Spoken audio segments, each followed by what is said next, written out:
Just hit record, dude. This is gold, man. This is pure gold.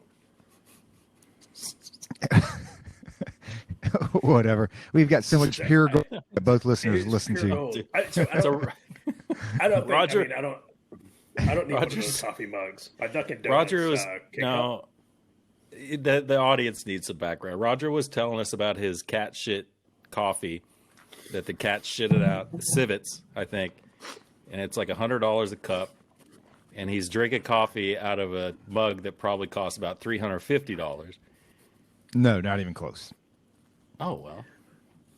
With the royalties we get off this episode, I might be able to get me one. It's an Ember mug, and I'm sure several of our listeners out there probably have an Ember mug.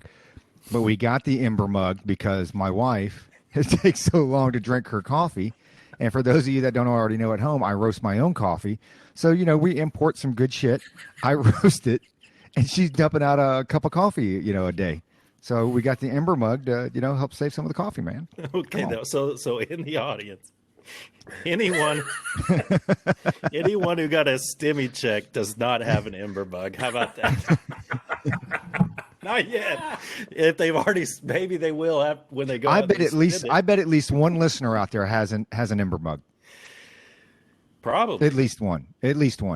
Let's see. I'm good, man. I don't need one. I drink my coffee too fast. I'm looking that shit up right now. And if you know what? If it's $100. If my cup doesn't keep my my Dunkin' Donuts K cup, dude, at 135 degrees. You know how much shitty booze that you bought over the course of the years that costs more than this fucking Ember mug? There it is. It's like $100, right? Well, yeah. There's one here. It depends on the color. But there's a white one here. White, of course, is the cheapest. Racist. It's $99.95. The one Roger has looks like it's $129.95. Had to get the gold one. Oh, it's gold. I thought it was yellow. No, man. It's at Roger's house. Things aren't yellow; they're gold. Whatever. Oh, so I have my gold soda water as well. Do you have a little machine that makes a soda water? No. So about that, I do it better than that. So I actually have a kegerator set up with a 5-gallon container in there. So I have spring water delivered. I pour it in there, and I have a CO2 tank, a 5-gallon CO2 tank, because we go through a lot of this stuff. Plus, when you look at the SodaStream stuff, it doesn't raise the CO2 pressure high enough. So with this here, I can adjust it to get, like 15, 18 PSI, something like that. So, you ever do keg stands on that? No. No. Hey, so one of my first purchases, I'm gonna look into the kegerator thing for my bubbly water, because Europe has poisoned me with bubbly water, and now I can't live without it. But number 2 is air fryer. I gotta get an air fryer, man. Dude, so we have an air fryer. Game changer. Yeah, that's what I've heard. Game changer, man. That's what I've heard. It's ridiculous, and you can do so many things that, like, dude, you can do grilled cheeses in it. Like, it's not even, it's just not for frying. It's I tell you, complete 100% worth it. They're 100% worth the counter space, everything. Those things are fantastic. Big fan. Oh, this is gold right here, man. 3 Susie homemakers talking about appliances and coffee mugs. I mean, we're just a bunch of 1950s. You know what? The thing is, though, it is actually living like very frugal. When people look at it, it's like, oh, you do this and that. But in the long run, I mean, look at what you spend on soda water in the store. Look at what you spend on a soda. Yeah. Like my CO2 tank, dude, I get filled up at a paintball shop, and he fills it up for like $7, and it lasts me for 6 months. What the fuck? What I mean? So you take the canister. Yeah. So, I have a 5-gallon canister you take there, and they fill it up with CO2, and then the water is just a freaking water, so it's good for like probably 2 weeks before I have to refill it. Yeah. So, I mean, you figure I pay $1.25 for the water, and, $8 total when you look at, whatever you'd pay for regular Perrier or whatever how you drink. In Texas, they have, I'm sure they have it other places. They might, I just saw it in Texas, but the Topo Chico, they have that there? No. Oh man, it's soda water. What are you going to do? But they have one that's lime flavored. They have 3 flavors: grapefruit, lime, and plain. And I'm telling you, I'm hooked on that stuff, man. Hooked. Well, and I get the Mios, so we have a whole bunch of the little Mios. You spray it in there, and then you get your flavored fucking soda water, and it's the same thing with the coffee. It's like the coffee, you get shit Starbucks or Pete's or whatever, and you're paying $10-12 for 12 ounces, so you're not even getting a full pound. For that, man, I can get like 3 pounds of import stuff and just roast it on my own, and it's fresh. Oh man. See, Josh, he's a working man, just like us. There you go. See, just like us, man. Roast his own coffee. Yep. Pinching pennies. Yep. I don't know, man. I think who was it? What song was it? I think it might have been Randy Travis. I'm a better class of loser because I buy my coffee beans already ground or something. I don't know if I remember that song correctly. What was the what was that picture I sent out earlier about Neil Armstrong? Oh yeah, here we go. Oh man. So after seeing the Earth from the moon, Neil Armstrong said it changed her perception of humanity. Before, there were arbitrary divisions and strife, but afterwards, he only saw one people, all losers who'd never been on the moon ever.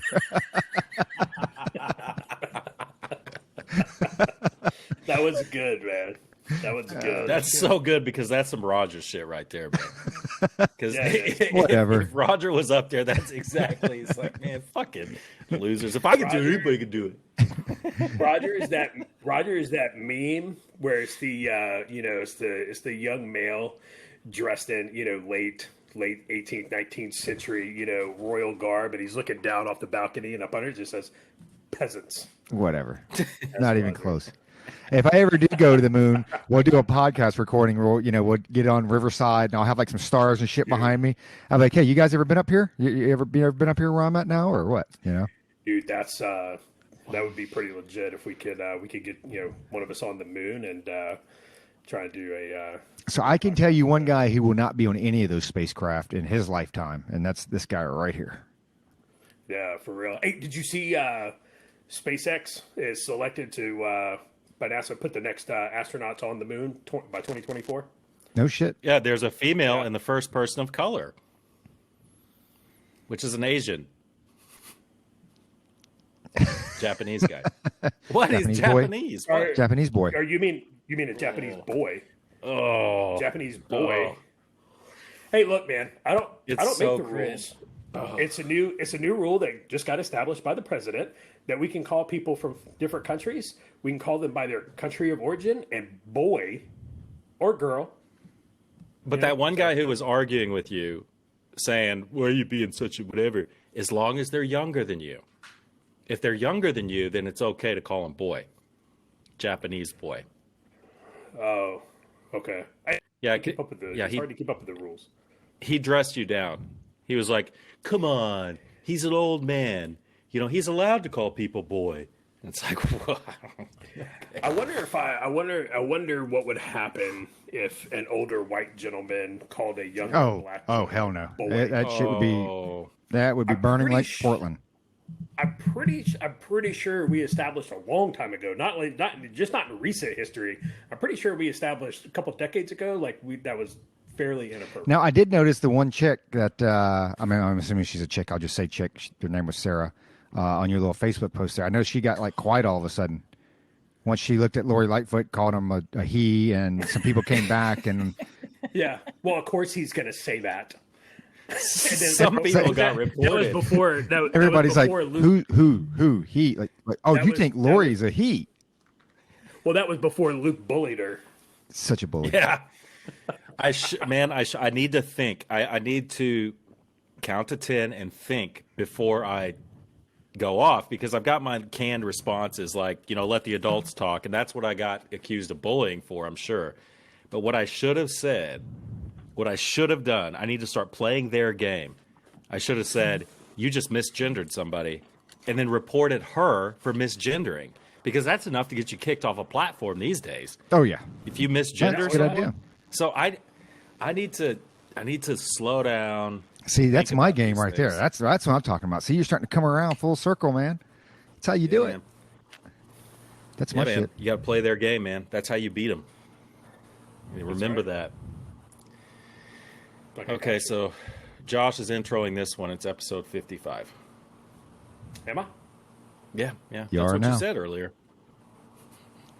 I don't recall saying that. I think you're You putting did. words You in my did. mouth. You did. Whatever. Yeah. Hey, so so while I was out at lunch today, I picked up the new Very nice. Elijah Craig barrel proof. And, What is it? Elijah Craig barrel proof. Oh wow. So it's the first one out this year. It's a 123.6 proof. And then I've never seen this one or had it. Oh, yeah. Somebody was like, you need to grab it. Hochstatters. I'm sure I'm saying that wrong because I'm an uncultured swan. So, Well, At they, least you didn't mispronounce one of our guests' names. Biggest guest we've ever had, by the way. Mispronounced his name. Fucking hell. sorry, Kurt.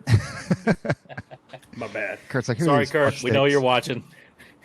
Schlichter. My bad. I'm sorry. It's my fault. Look, dude, I'm from North Florida. I don't have, let's say, a high education. All right, let's do this. So.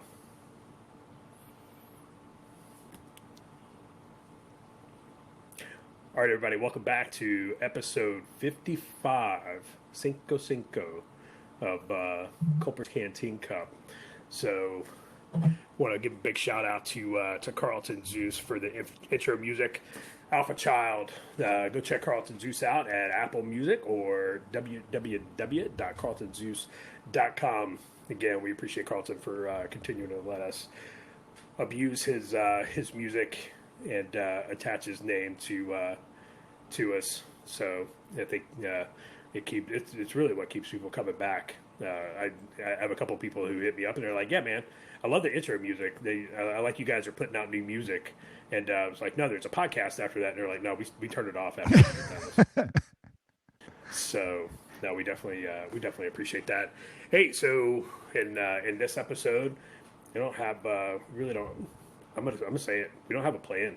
We've got some oddball items to talk about, but this is gonna be like the buffet at Golden Corral. Like you're gonna walk in, you're not you know there's some things out there that's always there, like the fried chicken that's really tough and dry, and some mac and cheese that was made this morning. And sometimes it's a little watery, sometimes it's just so thick. You never get it good or in between. Are buffets open again? Do they have buffets open? I don't know if they. You know what? I don't know if they do or not. I haven't been to one in a long time, man. I mean, I think the last one I went to, it was they had the buffet bar, but you couldn't go up there. They would get the plate for you, so you would just tell them what you wanted, and then they got it. Yeah. So I know.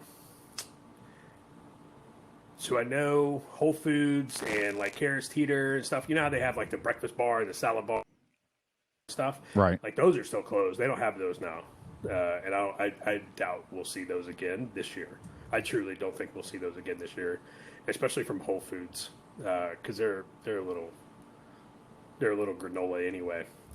Harris Teeter may, especially in North Carolina, more in the more rural parts, probably because I think people are done with it, man. People are done in general for the most part. Well, even Slate, right? The left-leaning magazine came out, or platform came out, and they were bagging on Joe Biden, like, hey, because I guess it showed Joe Biden walking through the cemetery with his mask on, and they're like, all right, we're done with this. I mean, even Slate came out and was like, dude, you're outside, you've been vaccinated, take the mask off. I mean, come on. Yeah. Unreal. Yeah, there's no, especially for like you two, right? Both of y'all had it, and you've been vaccinated. So there is zero, according to sixth grade science, there is zero reason you need to wear a mask unless you get the new strain. But And that's it. Pfizer, so my immunity, according to science, my immunity will be good on Tuesday because that will be 7 days after I got my second vaccine. but exactly 179 days after that, the CEO of Pfizer told me and everyone else that I'll need a booster for sure. For sure, I'll need a booster. And when I got my little card, Roger, I don't know what your card. Mine's a CDC card, straight up. Yep. But on the back, I looked at it and I turned it over. The first thing I did was turn it over, and there's slots on there for additional 4, vaccines. I'm like, gee, 5, fuck yeah! 6. I freaking knew it.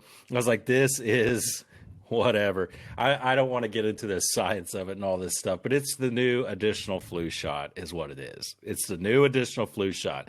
Because you guys mark my words, you guys and you canteeners out there, you mark these words. COVID-21 or COVID-22, she's a coming. She's a coming.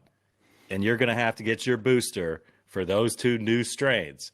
Because everyone's getting tired of hearing about the UK strain, the Brazil strain, the South African strain. People are like, oh, I don't know, But I'm telling you, there's going to be a new series of COVID. They're going to call it COVID-22, and we've got the cure. And it's your booster shot, bitches. Sorry, Mom. So on to more important news here. Are you guys back on the Fat Boy weight loss challenge thing, or what are we doing? No. I didn't weigh today. No. We're not doing it? Well, we can do it. I did not weigh today. Did you weigh today? Well, we can, but dude, I haven't like weighed 4 yet. days. I weighed like 4 days ago. Josh, I weighed right when I got back from this is his plan. See, Josh, the Dominican Republic. Josh is already down a couple pounds. So like your greatest percentage loss has already happened, right? So Luke, I just saw him like kill a pint of beer. All right. So I'm about to get some more too. I'm about to get some more. So hearing about so tomorrow you're like, all right, we're starting now. See, he's all pumped up and it's like naked and afraid, day 1 versus, day 40. Josh is already on like day 28. So he's lost that big percentage. Yeah. I got my Monte Cristo sandwiches upstairs ready to go into the fryer. I'm going to eat 5 of those bitches tonight. Because we said we were going to wait until I got back from the Dominican Republic. I weighed the day after I got back from the Dominican Republic. You're back? You're still staying in a hotel room. I didn't realize. I'm sorry. Now I'm in Florida for work. Jesus. I was here for 2 weeks for work. Then I went home, went to the Dominican Republic for vacation. And the day after I got back, came back to Florida which was supposed to be 2 weeks. And now they're telling us that it may be like next month. Well, we can maybe do a sip from the cup for those of you out there who don't. We've got a new thing here called a sip from the cup, and I think what we're going to do with some of them is put them straight on YouTube. And to be honest with you, we're trying to drive traffic to YouTube, so maybe someday we can make some money off this. I doubt it though. But they'll pay us not to air our episode. Maybe we'll do a sip from the cup where we do an official weigh-in. Josh and I do an official weigh-in, and Josh posted a funny little quote the other day. It said, I've done so many before pictures, hoping to do before and after that 2020 and 2021 have just been a documentation of me getting fatter. And it's like, hey man, I feel it.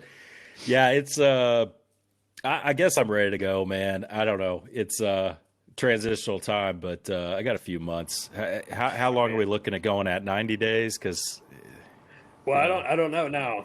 You threw me off. I'm all discombobulated now. I was gonna go get Chick-fil-A now, but they're closed. It's Sunday. Nope. Damn it. Yeah, Popeyes is open. I don't know. I'm gonna go. Bojangles is open. Bojangles is open. And get 2/4 pounds Bojangles. for dinner. You need just to go to Popeyes. We're going off the rails already. This is so bad. So Look, I'm not going to Popeyes and eating their chicken sandwich. They're garbage. That's the Huddle House of chicken sandwiches. All right. I'm sticking with the Lord's Chicken. Right. This is Chick-fil-A, top spot. You just like them because they're woke. They're so woke over at Chick-fil-A.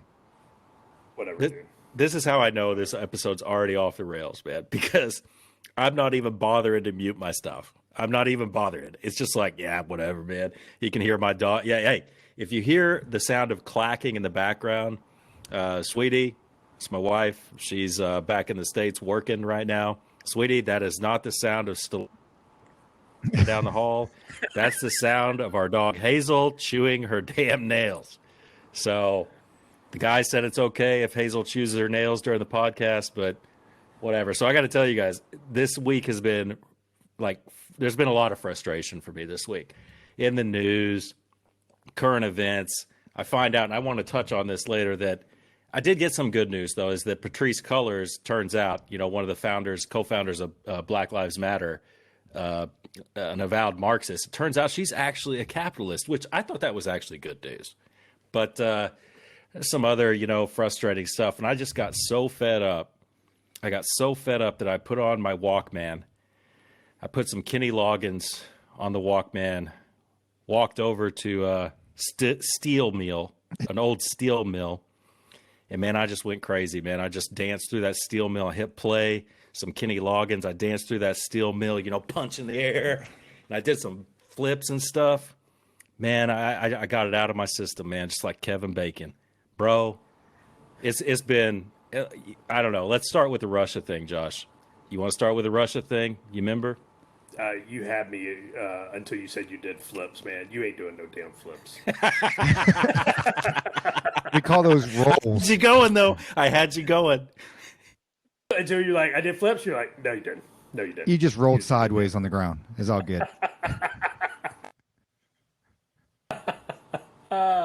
No, I gotta ask, man. All right, so I don't know why, but I'm, like in my peripheral, your hat, I kept thinking it was the Patriots. You have a Patriots hat. I think I've seen. I had one. I Yeah. left that. I left it in Iraq. All right, so I gotta like Sod Poodles, like Yeah. What's the So this is Amarillo, Texas. They have a I don't know, AA, AAA team called baseball team called the Sod Poodles, and there was a lot of consternation when they it's only been around for 3 years, I think 3-4 years, and they were like, well, we're going to vote. Amarillo Globe News, which is the pinnacle of journalism in the United States. Let me tell you, they came out and they were like, we're going to let the fans decide what the team name is going to be. So there were some dumb names. I mean, it was almost a meme. People were thinking of the stupidest name possible. And in a town of 180,000 people, everybody got on board with, let's name them the stupidest thing possible. So the last two finalists were the Amarillo Pointy Boots.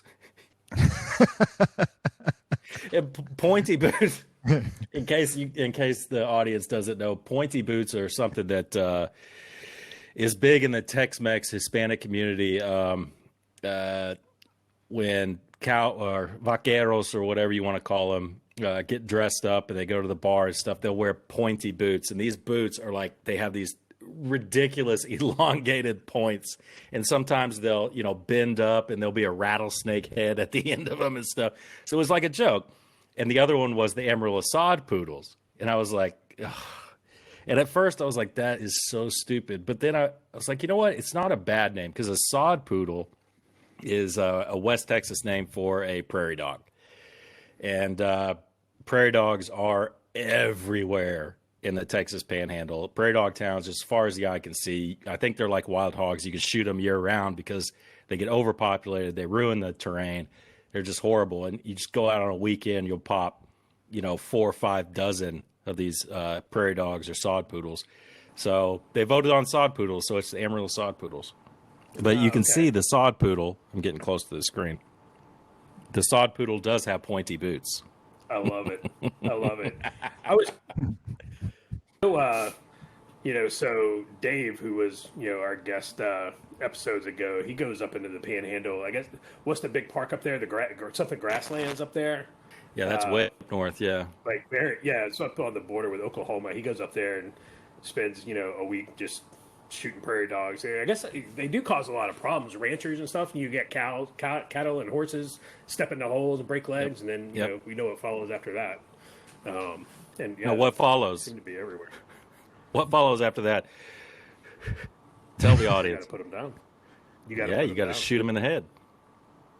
Yeah. And then if they're, hopefully it's a bovine, it's a cow or steer or whatever, and you can chop them up and put them in your freezer and freeze them and eat them.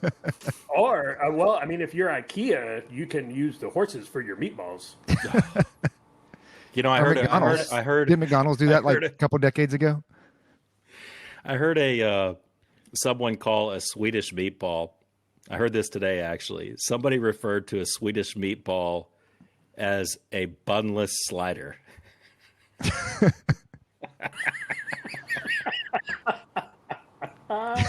This episode is gone, dude. This is so gone. This is why aliens won't talk to us. Yeah, that's all right though. Wait, what kind of aliens? Any. The ones Okay, where I'm gonna the leave that alone. where the UFOs have been sighted and the Navy's Oh, come back and UFOs. said, yeah, those were legit. We don't know what those were, but that video is real. Well, Roger's just like, I don't know what. Roger's like, I has don't know where to happened take this. here. Have you guys? But you guys saw that, right? Yeah. Yeah, I saw yeah. the video, and you Yeah. see at the little triangle. Somebody's like, "Oh, that's got to be like the most discernible triangle we've ever seen in the history of mankind and UFOs." And it's like, Okay, so let me ask a question. Have you guys ever seen what you thought? You saw it, and you're like, there is no explanation for that. Aerial phenomenon, UFO. Never? nope. Nope. I did one time, and there were witnesses. There were two witnesses. And it was in Amarillo, Texas, and there were objects flying through the air. It was at night, so you couldn't really see them. They were cigar-shaped. There were three of them. One was bigger than the other two, and it's like nothing I've ever seen. I'm sure it was some kind of aircraft I just couldn't identify, but the three of us were looking up at that. This was 1994, I think. We were like, I can't believe we're watching this right now. These are actual UFOs. This is a UFO sighting. It's crazy. It's unidentified. I'm not saying they were alien craft, Right. but it was strange because they were close, they were moving slow, and they looked like rocks. And the dumb girl that was with us, we were coming out of work. It was a dumb girl. And she was like, that's a meteor. I was like, yeah, meteors don't move slow like that. These are moving like really slow, and there is no sound. And you could kind of see lights up in there. It was really strange, man.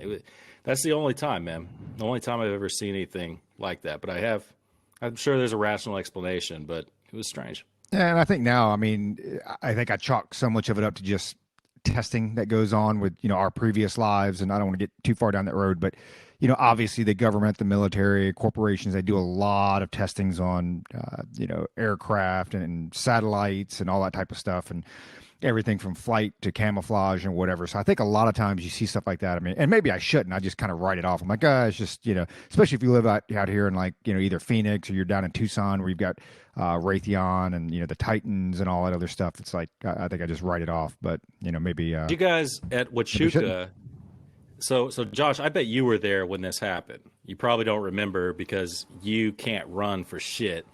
And we were out on a run and you were probably so dying from the altitude and everything that you didn't see it or whatever. But there was an interceptor test way out at White Sands. Do you remember that? That is the weirdest stuff. That thing hung in the sky, like the smoke and the light from that hung in the sky for so long. It was crazy. Yeah, but you're right though, because when I get there for basic, it's like, all right, hey, Group A, Group B, Group C. I was feeling pretty good. I was like, oh, I'm Group A, man. I'm a fucking A student. Like I'm not running with the fat kids and the slow kids. I'm getting in Group A. So I got in Group A. Luke was there. By the time we left, and by the time we got to the traffic light, you're heading out toward the dip, and you hit that traffic light. There was another group of it was probably like Group H coming the opposite direction. I was already I already knew, I'm not going to be able to stay with the Group A. Like, it's not going to happen. Like, I'm about to die. Like, I'm about to go into cardiac arrest. I put my hood up on my PTs and I ducked out and I ducked into the back. I ducked into the back of the slug group and was like, and one of the drill sergeants looked over and was like, are you okay? We're not running that fast. I was like,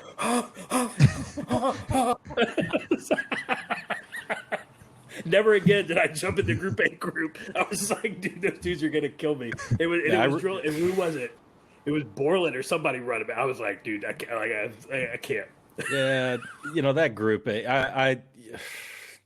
I got the Group A, and I'm like, yeah, Group A, and then I realize every single day. It's like, yeah, this sucks, man. This sucks because they are killing us on every single run. Every single one. They're just killing us, man. I actually had knee problems for a little while. Well, and you run Terra Flor farther. Tuca. That's the thing. It's like you would Yeah. come back, and you would say, okay, hey, and for our listeners out there, you're not running the same routes. So it's not like, hey, I'm running faster. I'm going to get done earlier and come back and shit, shower, shave, and chill out for a little bit. Like you were coming back right at like 8 o'clock. And oh, by the way, you had to hurry up and eat and then, get your stuff ready and be out in formation where all the, you know, group A, B, C, D, E, and group Josh would come in, like at 7:20 or whatever, right? Because they're lazy fat bodies come in like 7:20 and then have like an hour and a half, hour and 45 minutes to sit there and eat. So totally get it, man. Not good times. But which kind of brings me to this. So I know we talked about it last episode and we've been chatting about it a little bit. So I got my blood work back. And I'd been talking about this for weeks leading up to this thing because I hadn't been to the doc in over a year. And I watched that documentary Game Changers, I think a year and a half ago or whatever. And a lot of our listeners have probably seen it. And if you haven't, it's worth checking out on Netflix. And I don't necessarily subscribe to everything they say in there, but like a lot of stuff to me, I think with all three of us and a lot of our listeners, it's just common sense, right? I mean, you look at it and you take whatever information it is, and there's some common sense that you apply and says, okay, this makes sense. Maybe I don't know all the science behind it, whatever. So anyway, at the end of the day, with the Game Changers, the whole premise was plant-based foods are better for you. And you can go into debate because if you go totally vegan, you do have to take some supplements and other nutritional concerns that you have. And I didn't go 100% vegan. Basically, do it Monday through Friday as much as I can, and then on the weekends I'm pretty much free game. I can do whatever. But my whole intent was like my cholesterol level, triglycerides, that type of stuff. Really wasn't too worried about weight. So again, I'm not telling you to go do it or not. It's a good episode to watch or good documentary to watch and kind of draw your own conclusions from it. But there are also a lot of haters, on it. Oh, that's all bullshit and this and that. And I'm going back to my bacon and burgers or whatever. Hey man, more power to you. I don't care. I just know that I was like, from that point, I said, you know what? I'm going to give this thing a shot. I knew I couldn't do it 7 days a week. So that's why I do Monday through Friday as much as I can, vegan. And then the weekends, it's pretty much hands off, man. I mean, I eat whatever I want to. And so I finally go get my blood work done. So it's been over a year. So somewhere between like 15, 16, 18 months, something like that. So I come back and here are the results. And I get the 1/1. And I actually didn't write down the numbers. I just got the difference in them. So my overall cholesterol was 201. So not in bad shape. Pretty much where I need to be. Could it be a little bit lower? Absolutely. But anyway, my overall cholesterol, and this is pre-vegan versus post. Overall cholesterol down 21 points. So right there, when I saw that number, I was like, okay, now we're kind of in the area because that was my thing. If I went through this thing for over a year, right, and like my point difference was 5, then fuck that shit, man. I'm going back to eating burgers and bacon. But overall cholesterol down 21 points. I was like, okay, that's pretty significant. I can live with that. My HDL, the good stuff, up 3 points. I'm like, okay. LDL down 15 points, pretty significant. Non-HDL down 24 points. And then here's the kicker. This is what's selling me on it is my triglycerides, like the really, really bad stuff, down 44 points. Unbelievable. And ladies and gentlemen, I'm telling you, when I cut loose on the weekends, I'm telling you, I cut loose. Like it is Domino's pizza. It is, Whoppers, double Whopper with cheese. Like I eat what I want to on the weekends. And it was kind of funny because the doc actually came back and said, well, the fact that you're doing that on the weekends, you don't have to supplement with anything else. And you really don't have any concerns that, a full-time vegan would do. Not that he was condoning my double quarter pounder with cheese and order French fries with that. But he was like, hey, if you kind of do this part-time thing, it is actually helping you out. So, I think, my wife was kind of hoping my numbers wouldn't be as good. So I would just go back to eating normal meals with her or whatever. But I think I'm going to pretty much stick to this thing, and every now and then I'll do like some chicken breast or something like that during the weekday. And like I said, if we go out to dinner, I'll eat like a steak if we're going to a steakhouse or something. So I'm not like overly religious about it, but guys, I think at the end of the day, man, I think the proof's in the pudding. So I don't know if any of our viewers out there watch, Game Changers, I'd be curious to know what your thoughts are on it. I guess I don't subscribe to everything that it says, but I do know what my numbers show. And it's, at least in the cholesterol range. I mean, dude, you can't beat it. It's spot on. Well, if you live Roger's life, folks, if you live Roger's life, you want to live as long as possible. It's a little bit harder for guys like Josh and I who are just like, yeah, fuck it. If I die tomorrow, Whatever, dude. When you're the homeless vet living on the streets, you're just like, God, that today be the last day. What was it? Well, hey, what was it that Josie Wales told is an outlaw Josie Wales? He's like, it's not dying's easy for us. It's living that's hard. That's not Roger though. Not Roger's life. Whatever. Just enjoy your stimmy checks. It's fine. So anyway, I do want to go back to some serious stuff here. What Luke started, and then we kind of got off on this tangent. The Russian bounty story, right? Everybody remembers that. So it was, back around election time, you had this anonymous source, right, from the intelligence community that the Russians were placing bounties on U.S. soldiers and this and that. And one of the biggest proponents out there for it was Liz Cheney, right, a Republican. She came out and basically tweeted, and I don't think I still have it, but she came out and basically tweeted like, hey, if the White House knew about it, what did they do about it? How long did they know about it? Just basically a lot of accusations out there that, kind of saying that, hey, this was a true story thing. So we need to dig into it some. Yeah, it comes back to find out that that story wasn't true. The IC has come back now, miraculously after the election and after the inauguration, and has said, yeah, it's uncorroborated. And even worse than that, it came from a fucking detainee. I mean, that's like the worst part of it. It came from like one detainee somewhere that said that. And then they just ran off with it. And that kind of takes me to the next thing. It's like, you guys, are you tracking the Project Veritas video with CNN? I mean, this is, we've said this a couple of times, but it's getting so bad now. And I don't know if we're the only ones bitching about it. And I mean, of course, you see like the Ben Shapiro's and your more right-leaning outlets, talk about it. But like your common person, it just doesn't gain traction with them. So anyway, basically, Project Veritas went inside, behind the doors with CNN and Stetler, or as Kurt would call him, was Potato Head or whatever the hell he calls him. But they went behind the scenes and got some interviews and some recordings and this and that. And here's just some of the quotes from the video, and you can Google it and find it. But it's, these are coming from CNN folks. Look at what we did. We, CNN, got Trump out. I'm 100% going to say it. 100% believe that if it wasn't for CNN, I don't know that Trump would have got voted out. I came to CNN because I wanted to be a part of that. It's going to be our CNN's focus. Like our focus was to get Trump out of office, right? Without saying it, that's what it was, right? So our next thing is going to be climate change awareness. So when you were talking about COVID-21, it's kind of funny because now they go into this whole climate change and they're like, there's COVID fatigue, and this is coming as a quote. So I think there's COVID fatigue. So like whenever a news story comes up, they're going to latch onto it. They've already announced in our office that once the public, and then a little dash, will be open to it, we're going to start focusing mainly on climate. I have a feeling that it's going to be like constantly showing videos of decline in ice and weather warming up and like the effects it's having on the economy. Climate change is going to be the next pandemic. And I'll sum it all up for you.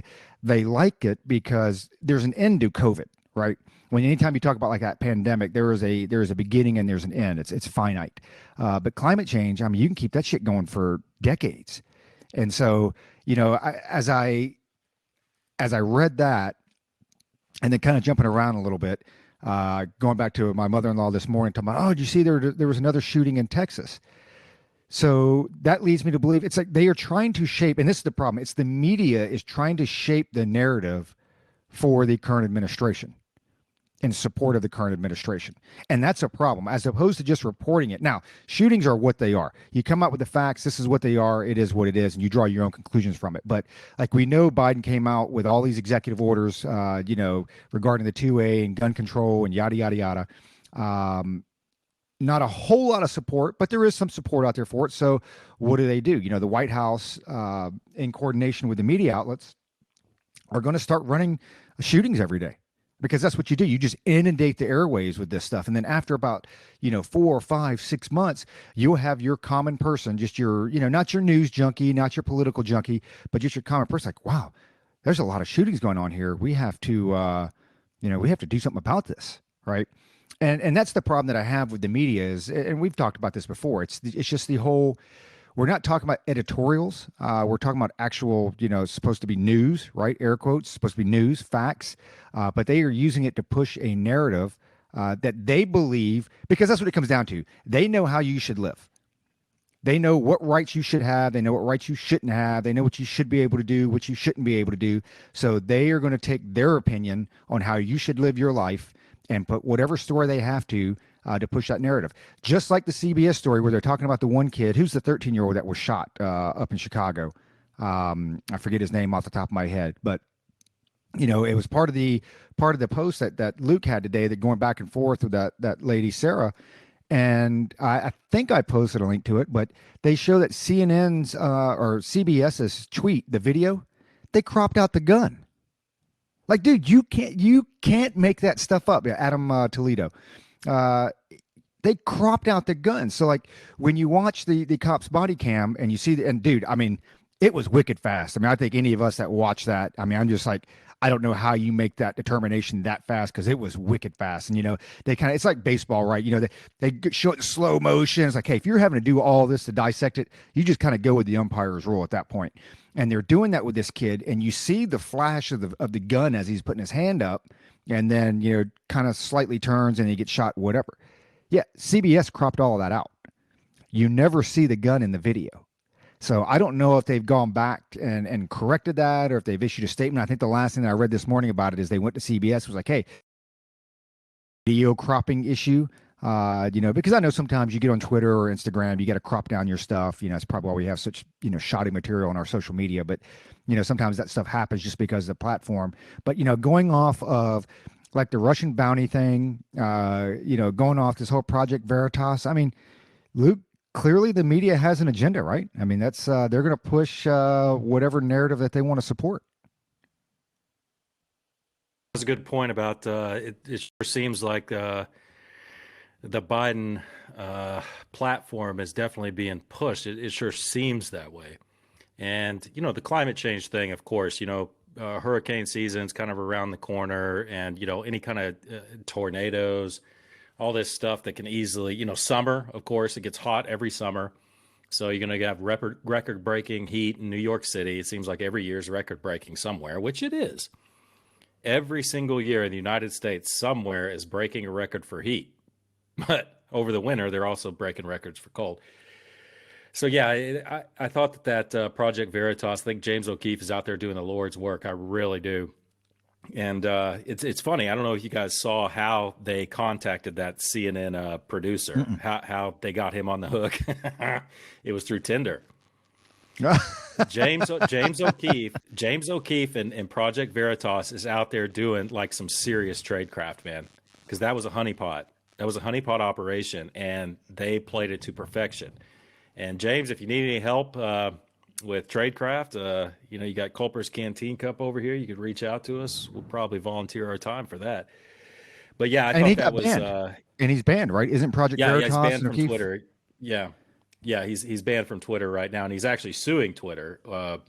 And there are a lot of big believers in O'Keefe, and I'm right on the edge, honestly, of writing them a check, donating to Project Veritas, because it's stuff like Project Veritas. Although I don't agree with him all the time, Glenn Greenwald, Tim Pool, Andy Ngo, Sargon Avocad, and then I can never remember the other guy's name. These people are the future of media, because although so many people are stupid, like our pal Sarah that was commenting on the Tallahassee page that Josh threw a frag grenade into a room and just he punched out and decided to come right back in after the grenade had gone off. And people like that are so who thinks that Lori Lightfoot is who thinks that the mayor of Chicago, she's out there, well, the mayor of Chicago. Well, Josh pointed out, or I pointed out, actually, the mayor of Chicago's, even Lori Lightfoot, the mayor of Chicago's like, let's let all the facts come in. So I threw that in this person's face, and this person comes back and says, well, of course he's going to say that, he being the mayor of Chicago. And it's like, what? You're supposed to be woke. You just misgendered someone. I mean,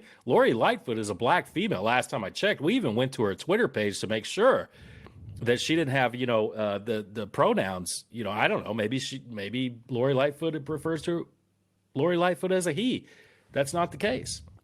So my point is, there are a lot of people who just absorb this stuff. They don't even digest it. It's like baby food. It nourishes them. It gives them what they need. But people like us, I mean, I don't know. Roger differs from me and Josh on this aspect. I consider myself of median intelligence. I think Josh does too. Like half the people in this world are smarter and half the people are dumber. So it's like, well, half the people that are smarter surely are able to see this hypocrisy. And as these, Project Veritas videos come out with CNN, producers basically telling, laying bare their playbook, it's like, surely other people can see the hypocrisy going on here, right? So, yeah, I do think that we are at a turning point. I think people are starting to see through it. But what really scares me is, I don't want to get too much into foreign policy because Roger doesn't like that. But it scares me that the narrative is shaping like world events, and troops, 100,000 troops are moving close to a border based on maybe the fallout from a narrative, so on and so forth. And if the wrong thing is said and you get people worked up, we saw this in 2003 in the roll up to, the invasion of Iraq. Us responding, us being, the US and NATO responding to an invasion of Ukraine is orders of magnitude worse than the invasion of Iraq. We're talking about upsetting the apple cart in a very big way. And it's scary to me. I just hope that people aren't ready to go to war. I really hope that people will kind of like wake up and realize this is not good what's going on right here. And very obviously the thing about, we'll go back to Russia putting bounties on troops in Afghanistan. When that single source uncorroborated came out with moderate to low confidence that the Russians might have been exploring this option. If you would have asked somebody at the time, that was made to paint Trump into a corner because of Russia collusion. At the time, if you would have asked Karen, left-leaning Karen, social justice warrior Karen, living in the suburbs, whose kid is going to TCU or, some private school in the Midwest, if you would have asked her, should we go to war over this? Based on how the media was hyping it up so much, she would have said, absolutely, we need to go to war. We can't let those Russians get away with this. And that's what it was meant to work people up to make Trump look bad. And, it kind of worked. And I just don't want to see us go down that road. Now, what Russia's doing is unacceptable. They don't need to be doing that in Ukraine. But I don't know. There's a lot of threads to this one. I mean, I personally think that Biden's being tested right now, foreign policy wise. And when I say Biden's being tested, I mean Anthony Blinken is being tested because that dude's running foreign policy. I don't know. I've talked a lot, Josh. It's been very disjointed. I'll kick it to you for your thoughts. Well, I'm going to be disjointed as well because than the median intelligence, the average U.S. citizen. So when that story came out, the first time I saw it was like, okay, so Russians put bounty on U.S. troops in Afghanistan. I took it at face value. It's like, oh, okay, well, maybe they are, maybe they aren't. We all, based on our backgrounds, we all look at intelligence, and the first thing is okay, what's the source? What's the source of the information, right? Because that's gonna that plays a huge calculus of what we decide, how we view it. But, it's like, okay, well, even if they did, is that something that, I'm willing to go to war with Russia over? I'm going to say no, and not saying that I condoned it, but at the end of the day, I distinctly remember and distinctly recall us giving some Stinger missiles to, some little groups, in Afghanistan in the 80s. Why? So we could kill Russians. And, so it's okay. So Russians put bounties on us in Afghanistan. Okay. Well, that's how the world works.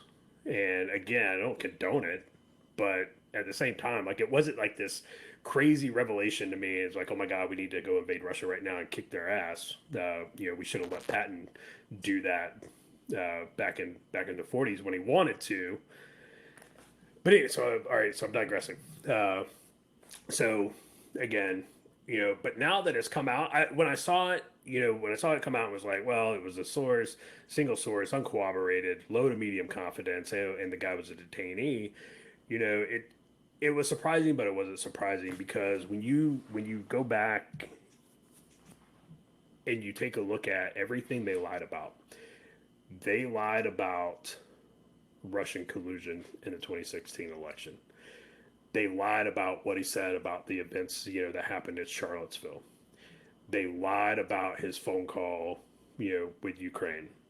They lied about so many things. They lied about his phone call with, the Georgia Secretary of State, and the election commission. Find me the votes. Well, no, that's not what he said. And we know the truth, and that influenced elections. That absolutely influenced elections. They lied about so much, and the damn of it all is that nobody's going to be held accountable for this. Nobody. The elected officials at both the local, the state, and the federal level, nobody's going to be held to task. People, they just keep lying. Again, and we talked about this in the last episode. You have a kid, right? You have a kid who is displaying undesirable behavior. How do you get that child to correct their behavior? How do you do that? You introduce consequences to that behavior. If you don't, then you're never going to alter the behavior. So for these officials, for these companies, for these media outlets who just go out and they continuously lie, well, what are the consequences? If there are no consequences, then they're going to continue that undesirable behavior. And so I think Americans, I think Luke's spot on. I think we truly are at a crossroads. We're at a point to where these media stories are not only influencing world events and how we our perception of it. It's going to lead us into a place where we do not want to be. But it's also influenced elections. It's election interference. I couch it up. It is legitimate election interference. And last time I checked, that was a federal crime. But again, Titus, I hope you got your shot glass ready, buddy. But again, Americans, by and large, are cowards. Americans, by and large, don't care because Americans, by and large, are stupid. And they allow themselves to be manipulated. They allow themselves to be manipulated by the press, by politicians. They don't seek the truth. They take those first 240 characters, and that's what they run with, just like that idiot this morning, Sarah, whatever her name was. It didn't matter. All she saw was that crop photo of Adam Toledo, with his hands up, and, next thing you know, he's dead. That's all she saw. So that's what she took. And it even posted the city of Chicago's police accountability website. It has the body cam of not only the officer who shot him, but it has the full body cam footage of them on the way to the scene when they turned it on, all the way to the end, of every police officer that showed up after Adam Toledo was shot. Every single one. There's like 20 something body cams on there. The full footage. And so she kept posting the article from, some obscure media outlet that showed him with his hands up. She's like, look, they shot him. It's like, this is the actual body cam footage. Like, this is the actual evidence. And she just wasn't having it. And that is super dangerous because I'm pretty sure she's a registered voter. And she's an idiot. Flat out. So I think we're in a very dangerous spot. And I don't think, the silent majority, everybody likes to talk about the silent majority. I don't think the silent majority can be silent anymore. I truly don't. I think it's either time that folks need to come out and say, look, I am, I'm a conservative, I'm whatever. It's time for people to pick sides because we're not in a place or a position anymore where we can just continue to allow the loudest on either side, on either of the fringes, to be the only ones that are heard. This is going to lead us nowhere good. And I think that, I think if we allow the trust in the police to continue to be eroded, and now we talked about it the other day, the trust in the military to be eroded, we're headed nowhere good. I don't know what Roger thinks on it. He's probably Sarah's a sexist, right? Because it's clear that She did not know who Lori Lightfoot was, did not know who the Chicago mayor was, and just assumed that a person in power was going to be a male. So she was so woke, she was actually over woke, too woke for her own self to understand that, oh, by the way, you just assumed that it was a person in power. So that person was going to be a male and could actually be a female. And so, yeah, there you go. Hashtag over woke. So, and then the fact that she didn't actually know who Lori Lightfoot was, I mean, that just kind of tells me all I need to know right there, because I do think that both of you guys are above the, median intelligence level. But today's news has, it's a lot like how Luke does the cover art, where he comes up with the cover art and that drives the episode. So when he does his picks, he comes up with a design, and then we just have to kind of wing it and come up with some topics that will fit that cover art. And so that's what's going on with the news, right? They have a narrative, whether it's political, from the administration, what have you. And so then the news has to fit that narrative. And that's the dangerous part about it, because it's like you said, you're making policies based on this stuff, and it's a vicious circle, because the administration, what have you, comes out with a narrative, so the media reports on news to support that narrative, and then the administration makes policies based off the news being reported, off the narrative that they want pushed. So it's like, hey, they're not reacting or even being proactive to anything that's happening in the world. They just know, they believe they know the right way things should be, and that's what they're going to do regardless of events around them. Because you brought up a valid concern there. When you look at Russia, 100,000 troops, right? It was between 80 and 100,000 troops that they were pushing up to the border. And, call me dumb, I mean, I remember this place called Crimea a few years ago. What happened? What happened with that? Absolutely nothing. They know that. Okay, they haven't forgotten that. They've seen that before. They've seen that game before. But I want to kind of move on a little bit to a couple of things. I was thinking about this the other day when I don't know if you guys saw the news, and he's backtracked since, but President Biden, when they set the new refugee limits as far as what we're going to accept every year, he left it at 15,000, which is the exact same number that Trump had under his administration. Now, in the last 8 hours, that's since changed, because when Biden was coming off the golf course, they asked him about it, and he said, "Oh, well, no, maybe, we're going to increase it a little bit, because what the left has been pushing for is 65,000." And what this has done, and we alluded to it a little bit on the last episode, and I actually wanted to dive into a little bit farther, but like the folks on the left, and I'm talking about just common people that we know that on the left side of the aisle, crickets. Like, they're nowhere to be found. Like, I don't even see them. I mean, you get this crazy Sarah lady that's commenting on this stuff, and that's kind of what you see. But the folks who are like moderate left leaning, it's crickets. And you sit here and you look at some of Trump's policies that he had. And again, it's not about Trump. I'm just looking at the policies they worked, because all I want is the news. Hey, man, how that stuff shakes out and the facts that come out from it, maybe left, right, whatever. I just want to know what works, what doesn't work, what are the facts. But when you look at his policies, remember the wall, right? How evil he was, how inhumane it was. And I can't believe this. And then so they campaigned against it. And then now what do they say? Well, it looks like we're going to have to continue building this wall to fill in some of the gaps. So that policy worked. Clearly, you're going to have to go back and institute it. I vaguely remember, DOD officials quitting over the Afghan withdrawal timeline, right? I mean, didn't that happen? Didn't we have like senior level Mattis? I vehemently disagree with this, and screw you. And everybody's like, yeah, man, you're dumb. I can't believe this. And so what does Biden do? He's like, well, we can't make the May 11th, or May 31st deadline or whatever, but September 11th, we're going to be out of Afghanistan. Again, we're all these senior level DOD critics that was like, hey, we got to be there for a while. And again, I'm not saying this is right or wrong. I mean, you can have your own opinions on what our foreign policy should be and is, and whether we should be there or not. I mean, that's irrelevant. But it's like these same people that campaigned against this and all these DOD senior level leaders that quit, where are you at now? Oh, well, we're going to withdraw on September 11th because it's a significant day. Well, maybe that's not the day I want to use to withdraw on to begin with, if I'm going to do that. I vaguely remember Vice President candidate at the time, Kamala Harris. I will not take Trump's vaccine. Last time I checked, she took both of them, right? Last time I checked, Biden took both of them, right? And again, it's not Trump's vaccine. Cages at the border. Had cages at the border that Joe built that we took down, or I say we, the Trump, during the Trump administration, they took down, got rid of. And some were there for 30 days.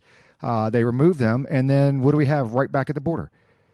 You've got cages back at the border again. When you look at kids being separated, I think even the Washington Times ran this article the other day. Oh, by the way, guess what? All those kids that were being separated at the border that eventually were stopped. We're back to separating kids at the border again. And then you've got the refugee limit that we mentioned, and then that goes back around to the Russian bounty. But all of these major policies that they sat there and crapped on and pooped on, and he's wrong and this and that, they're coming right back around and implementing those same policies.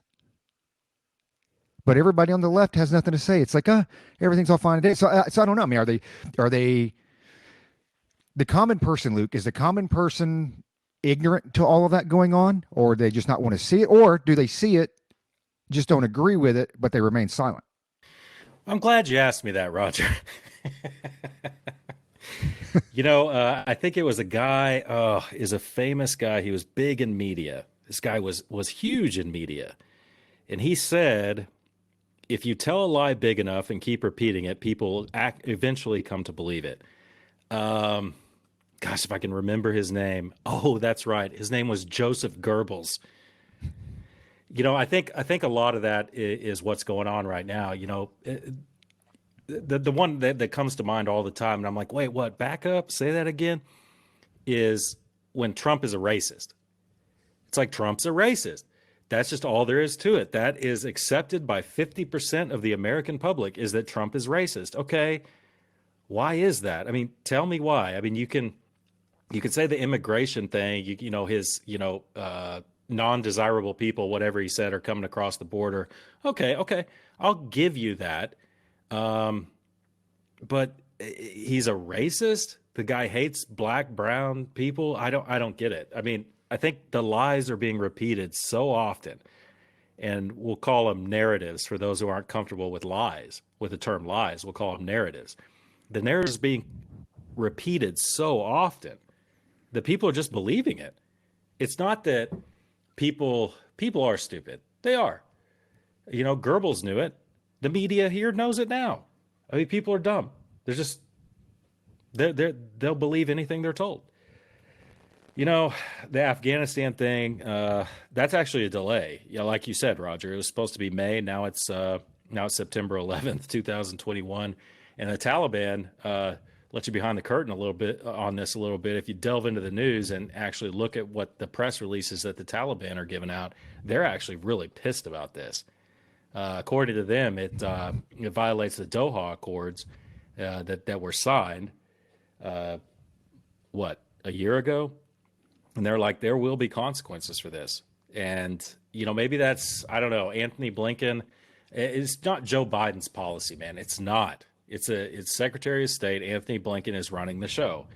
And based on that guy's track record, man, it's not a good show to be watching.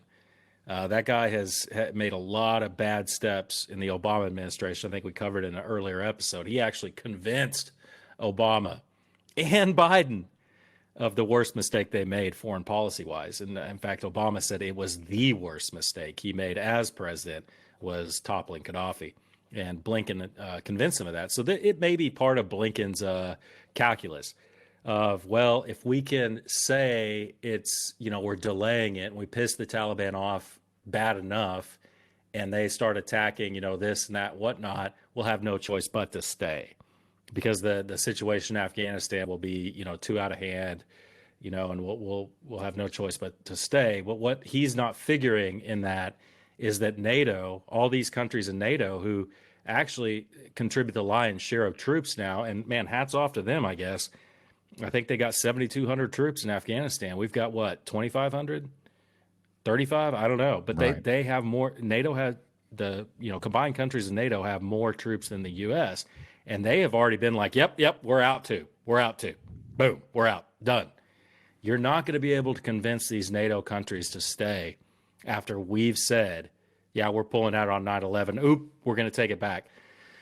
So being the warmongers that the Democrat Party has become, they're the new neocons. They absolutely are. They're the new neocons from back in 2003.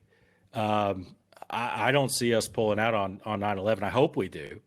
I really do. I hope we do. And Afghanistan is going to be a very ugly place, as it always has been for millennia in recorded history. Afghanistan has been an ugly place, and the U.S., as powerful as it is, will never be able to change that.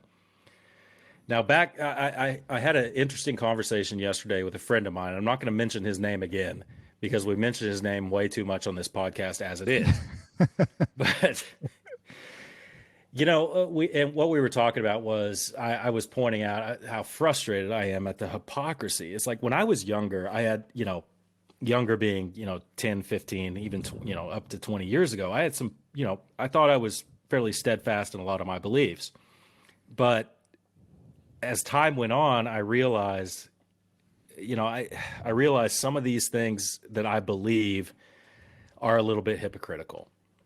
If I consider myself small L libertarian, just leave me alone. I'll leave you alone. Everyone's free to do what they want. For example, what the hell do I care about gay marriage? For a long time, I was against it until I woke up and I realized, why am I against this? This is ridiculous. Let people do what they want to do. I don't care. The state shouldn't be involved in that. And that's what I was trying to get across to him is like, as I've grown older, I've seen the error of my ways and my thought process, and I'm allowed to change my mind based on the, presentation of new facts or, just the process of becoming an adult. And the fact that people can't, I know, but the fact that people cannot see the hypocrisy of, let's just take the border, for instance, the immigration issue. The fact that some people can't see their own hypocrisy just blows my mind. And that evolved into a conversation about critical thinking. And my buddy is a vice president of a fairly big, or a section of a fairly big corporation within the United States. And they sit down at these big, important board meetings and they put their big brains together. And he said they play this game, and it's like a game theory type game, not a game like Monopoly. And it's called the 5 Whys, WHY. And if you have kids, as the three of us have had kids, young kids, you'll say, hey, go clean up your room. Why? Well, because it's dirty and it needs to be cleaned up. Well, why? Well, because you can't, when a child is playing that game, there is no critical thought involved. And so we're not talking about the child 5 Whys game, but let's just say, hey, we're making this widget and it's not selling well enough. And we're talking about in a boardroom with a bunch of grown adults who are getting paid a lot of money to think about these things. These widgets aren't selling well enough. Why? The CEO will ask, why? Well, because our salesmen aren't selling them the right way. Second, well, why are they not selling them the right way? Well, because we're not recruiting the right salesmen. Well, why? Well, because our recruiters suck. Why? So you go down, you drill down on the root cause of what the problem is. And if you're thinking about it critically, the why game, which I used to hate when I was at the university in, studying philosophy, I don't laugh, but I used to hate that game. But it's a very important game if everyone around the table is trying to get to the root of the problem. And what my buddy and I decided was people do not have critical thinking skills. As a whole, they just don't have them. And just the very rudimentary critical thinking, reasoning skills would help this problem tremendously. And now I'm getting all philosophical, and probably half the people have turned off this podcast. So let's turn it back to Josh, and so he can spew some hate on everyone and maybe get worked up. Man, Josh has been, over the past, couple of episodes, man, Josh has been like really toned down, man. I don't know what's going on, man. Maybe his parents or somebody got in his head. It's like, man, you need to calm down. Maybe he took them seriously. I don't know, man. I'm taking, just getting a tranquilizer before we record. So it's funny you talk about the why thing. When I was a private, I always asked why, and I always got in trouble for asking why. But why? Why? I never had the problem. I never had a problem getting 5 whys deep. It was just, it was undesirable behavior that there were consequences to, and I changed it for a little while, and then once I got enough rank on, I went back and asked why, which people did not. So, complete free cop here. You guys know what tomorrow is? It's April 19th. You guys remember what happened April 19th, 1993? Ooh. The current ATF director. Oh, snap. John McGaw was present at this place in Texas. Everybody might remember it. It's called Waco, and John McGaw went ahead and they basically burned Mount Carmel, to the ground, the Branch Davidian compound to the ground, killed a bunch of folks, women and children, and then John McGaw, and it's on. You can Google this. John McGaw took pictures around the charred remains of Mount Carmel, and guess what else he took pictures with? The charred remains of people. Yeah, women and kids. So that's who Biden nominated to be the ATF director, the same guy who helped burn American citizens alive. Well, that's why he's running the AFT. The AFT, the AFT, as Joe says. I love it. That guy. But yeah, so that was April 19th, and another listener posted something about it today. And I was like, man, and it's his birthday. I don't know if he wants us to say his name or anything, but I'm gonna throw it out. You know who you are. Happy birthday. Hope you're having fun down in South America, man. You're but yeah, dude. He so I looked it up. Yep, April 19th is when 1993 is when the ATF burn it to the ground. I'm gonna interrupt you. Keep your thought process. But have you seen that meme where so back in the day, Oasis, the band Oasis, they were famous for doing their concerts, and Oasis is basically only known for one song, which is Wonderwall, which is a great song, but that's their only Champagne Supernova. Okay, that's a good one too. But Wonderwall was unbelievable. And so at the end of the concert, or not the end, but toward the end, I can't remember the lead singer's name. He'd go, "So anyway, here's Wonderwall," and the crowd would just go nuts, right? Well, this meme, and when Josh said that, I was like, "Oh my gosh, yeah." Now I realize it's like it has David Koresh, because David Koresh was a musician, and he has his guitar and he's leaning over, and the title of the meme is "So anyway, here's We Didn't Start the Fire." That's terrible. Yeah, terrible. So, it is terrible, but it's true, dude. It's true. It's absolutely true. It's 100%. Yeah. No, it's 100% true. So anybody who thinks, anybody out there who's listening who thinks that, they won't do it to you, did you guys see the Netflix documentary on it? Or it wasn't a documentary, it was, whatever they're... Yeah, the series. Yeah. I thought it was fantastic. Damn good, man. And it's...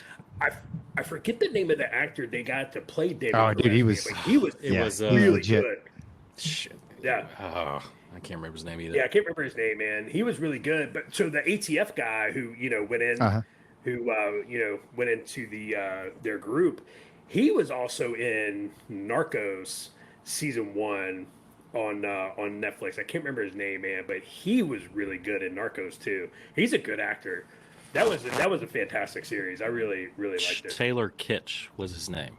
The guy who played Koresh. That's the guy who did. Yeah. He was good, man. He was legit. That series, I mean, if someone, I know it's a dramatic series and everything, but I think they stayed fairly close to the events as they happen. I know, you dramatize things and you produce it and everything, but man, I mean, I really hope that some people watch that and said, "Did this shit really happen?" And they start looking it up. Damn right it did. Because man, I was watching it and I was like, "Whoo!" I was getting a little bit not a little bit. I was getting a lot heated, and I don't know. I hope that series, I hope that. I want to say open people's eyes. I don't want people just to watch the series and be like, "Man, the government's messed up." No, don't do that. Watch the series, do the research on your own, and then get pissed.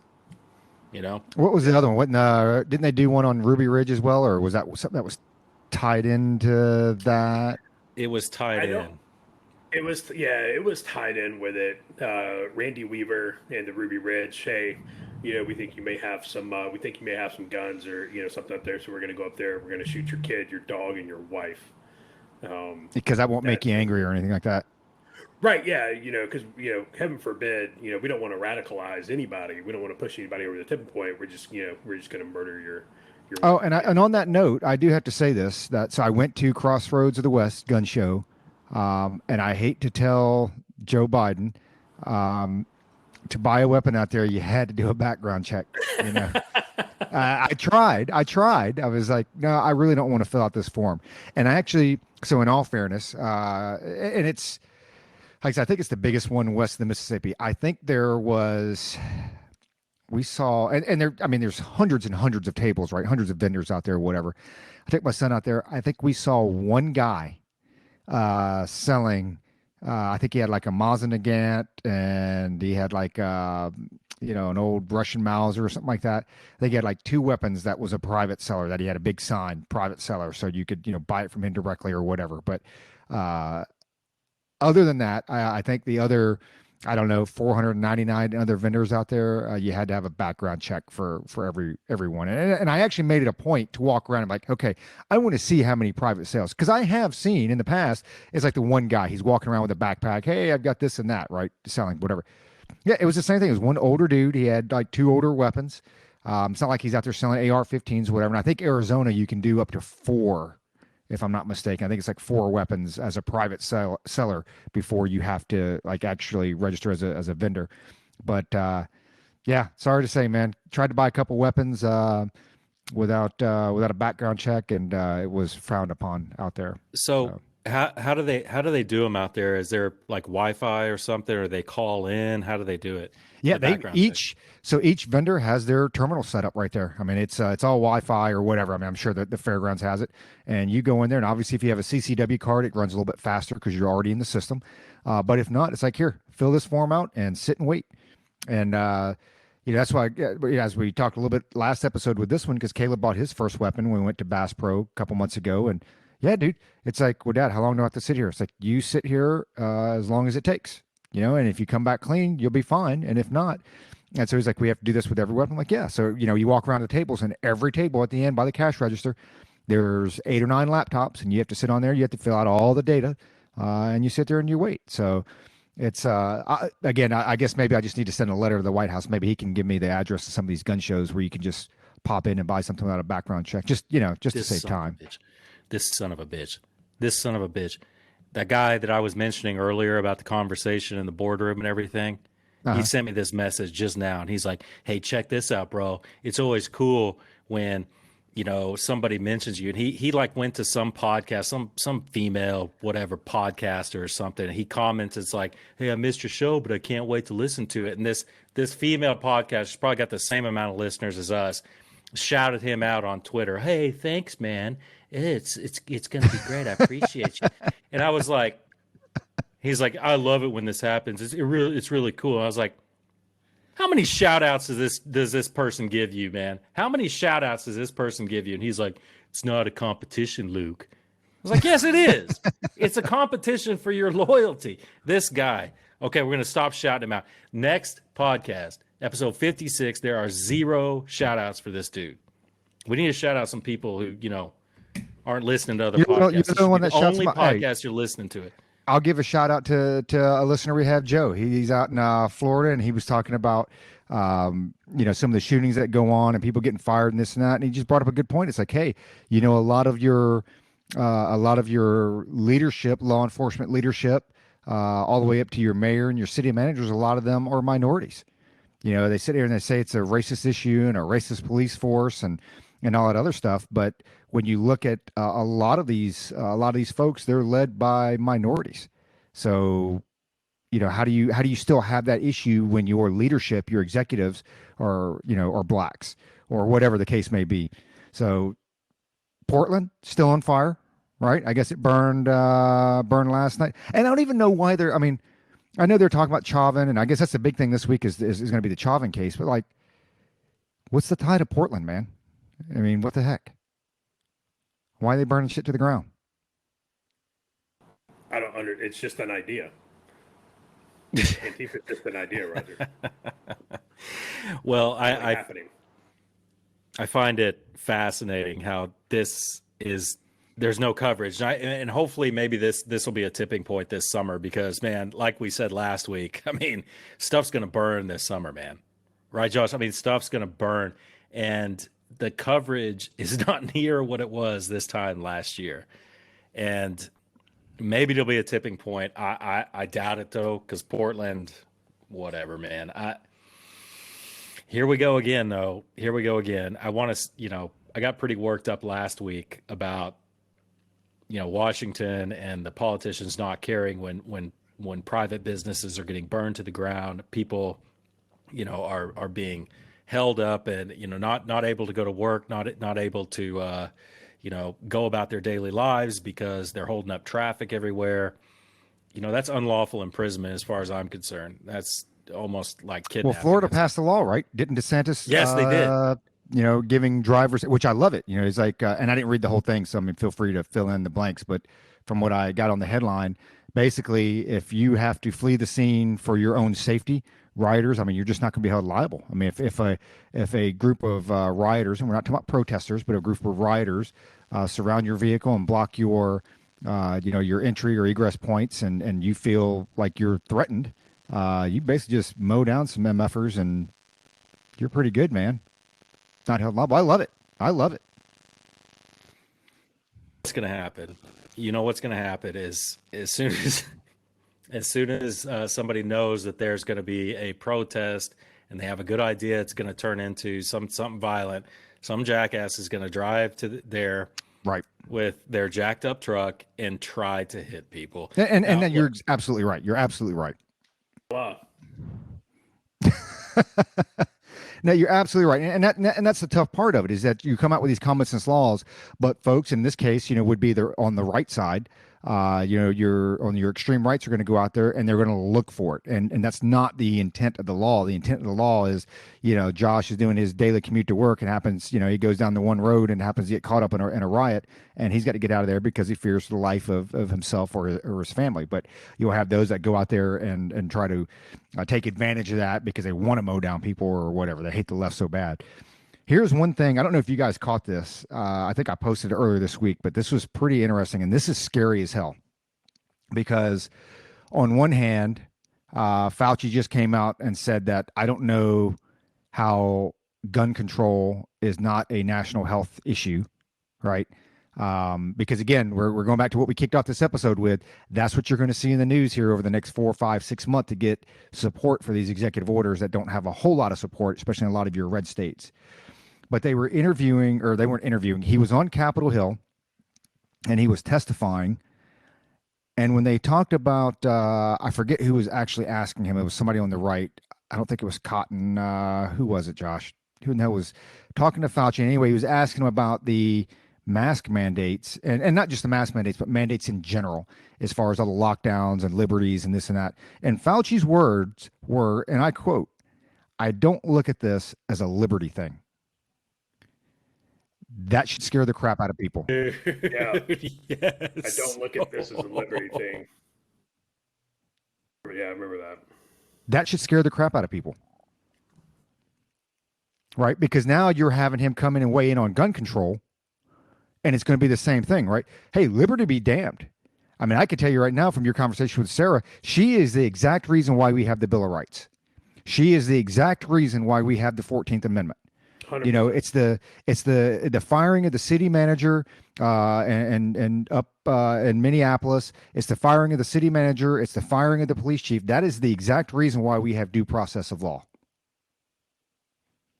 Because I tell you, without that, and with all these people, hey, he has already shown that he has no concern for your rights or your liberties. And I will say this on one hand, in defense of Fauci, that's not his job. Okay, he is to bring the medical perspective on these issues, and that's it. It's the job of the politicians, it's the job of our government leaders to take that in hand with other information, i.e. the Constitution, i.e. the economy, okay, domestic issues, foreign affairs, this and that, and say, okay, here is the best policy for us as a people, and this is the best policy, for us as a country to move forward. So that's what should scare people right there. I don't know. What do you think, Josh? Yeah, 100%. But it won't, because people are emotional. They don't look at facts. They don't care, because people like Sarah, going back and using Luke's litmus test, she would be one of the ones that would 100% order you onto a train and physically help put you on it. 100%. And then not even ask where the train's going, and probably get on it herself. Probably get on it herself. No, she would hop on right afterwards. She'd be like, "No, we just need you to come here to this camp so we can give you your yearly COVID vaccine." Right? She said, I'm just going to escort you to make sure you get there okay. Yeah. No questions asked. She would absolutely do it, because Americans don't understand freedom anymore. They don't. So I was complaining about it on my Facebook page, a couple of weeks ago. So, when I got ready to head down, I was in Florida, still in Florida, when we got ready to, head to the Dominican Republic for vacation. I had to fly back up to, North Carolina. And so I flew Southwest, because I love Southwest. And, but if anybody ever wanted to see the state of the of America right now, and where we're at as a nation, go watch a Southwest flight board. Because those of you who aren't familiar with Southwest, you line up by number. It's, A group, C group, B group, and C group. And then it's, 1 through 60. Right? They got poles that have, the numbers on them, and you line up in your corresponding spot. Well, they don't assign you seats. You get to pick your seat. Right? So, people have different philosophies on, boarding early, boarding after. Hey, if you get A group, you get to pick where you sit. If you get B or C group, you get to pick who you sit next to. That's some people look at it that way. But you are left to your own devices to pick where you sit. I don't know how many Southwest flights I've been on. I have been on, and you guys have too, because we flew it exclusively, damn near. It's like hundreds of Southwest flights. People can't make a decision. They can't make a choice for themselves. I literally heard people say, well, why don't they tell you where to sit? Where do I sit? Where is my seat at? They literally showed their boarding pass to the flight attendant, who was always standing there at the exit row. There's always a flight attendant hanging out mid aircraft, and, kind of helping people, directing people, and, making sure that nobody under the age of whatever, 16 or whatever, sits in an exit seat. And the lady's like, you pick your seat. And she was like, well, I don't know what to pick. But people have to be told what to do. Like, I don't understand that. I don't need anybody to tell me what to do. I don't want anybody to tell me what to do. You guys know that. I've had a problem with authority ever since I was a kid. Right? I don't like authority in general. I have a problem with authority. But that's where we're at as a country. People have to be told what to do, because nobody is able to think for themselves, because we continually turn around and we look to the government for the answers instead of doing that shit ourselves. We turn to the government for answers. Gone are the days when we looked out west and was like, hey man, there's some shit over those mountains right there. We looked at the Appalachian Mountains, like, hey man, there's some shit on the other side.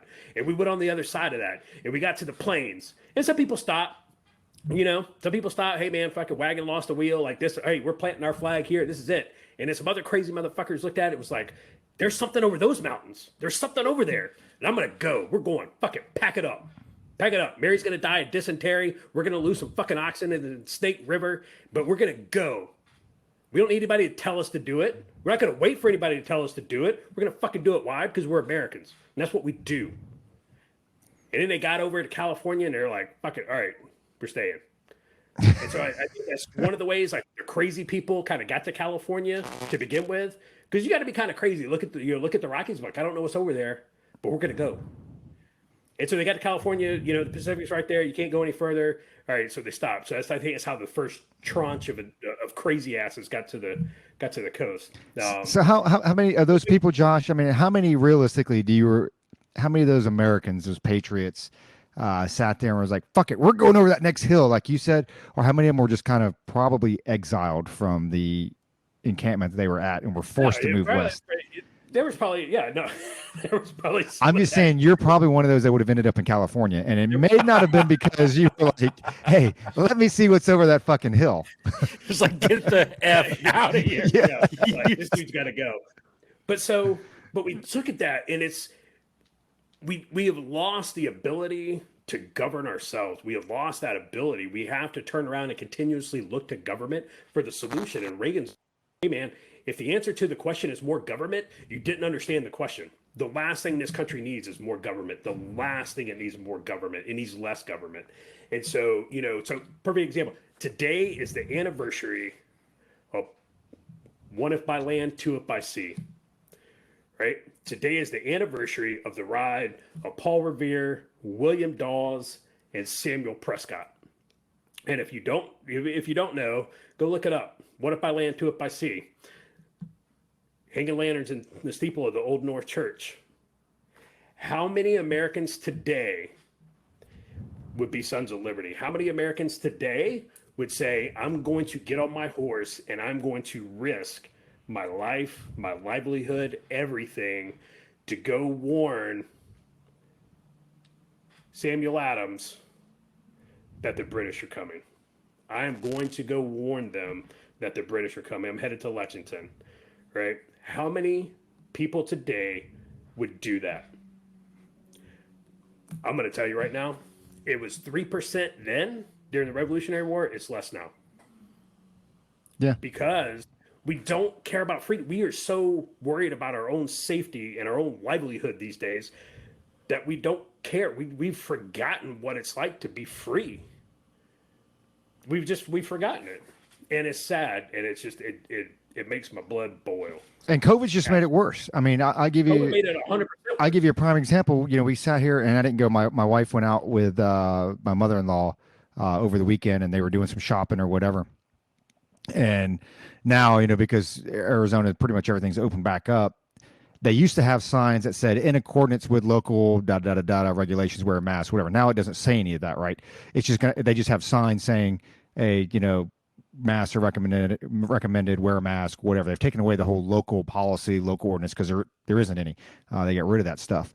So, my mother-in-law and my daughter walk up with my wife, and they go to one of the stores here, and they're like, did you bring a mask? And my wife's like, I'm not wearing a fucking mask. Like, it ain't happening. If they make me wear a mask, I'll take my business somewhere else. So she walks up, and both of them, my mother-in-law and daughter, are like, there's a sign on the door. The sign says you have to wear a mask. And, my wife's like, everywhere is going to say that, right? Because there's insurance issues to it, and whole liability, whatever. So those signs are going to be there. But it was just like the repetitiveness that she was telling me. She's like, see, I'm telling you, look, there's a sign right there. It says you have to wear one. So someone's like, I'm not wearing one. They walk in. Of course, they put on their mask. She's not wearing one. They get halfway through the store. My daughter looks around, takes her mask off. Mother-in-law leaves the mask on the entire time. Now, I don't care that you wear the mask. Now, she has already had COVID as well, and she's a recoverer. So I don't care you wear the mask, whatever. That's up to you. I'm not shaming somebody for wearing it. But she's not wearing it for her health. She's not wearing it because, she thinks she's going to catch COVID again. She's not wearing it because she thinks she's going to pass it to somebody else. She's wearing it because the D-bag store manager for liability and insurance issues put a sign up on the door, and that sign is telling me what I got to do. So I will apply no common sense. Like Luke mentioned earlier in this episode, no critical thought, right? It's the social pressure that when I walk in, everybody's going to look at me. Dude, I hope everybody looks at me because I'll give them a big middle finger. 2 of them. Because I'm the guy, and I think we all 3 are like this, and probably a lot of our listeners are in the same boat. We are the people that I don't necessarily look for it, but please come up to me and start, mass shaming me for not wearing a mask. Because you might want to go ahead and take out your Apple iPhone and start recording. Because it'll be on the next episode of Culper's Canteen Cup. I'll give you my last thoughts, and then maybe to Josh, and then Roger will close us out. But I can't wait to get back to the U.S. I really can't, because the social pressure thing. I queued Roger up with that one, and that's what it is. It's social pressure at this point. And maybe we'll go into COVID next time. But to talk about Josh's couple points, talk about Josh's travel thing with Southwest Airlines and everything. I highly, it almost seems like every time I travel on an airplane, it's like, dude, 80% of this plane, 90, has never traveled before in their lives. So let me give you a little travel advice from the Lukester. Okay. If you haven't seen the movie Up in the Air with Anna Kendrick and George Clooney, watch Up in the Air before you travel.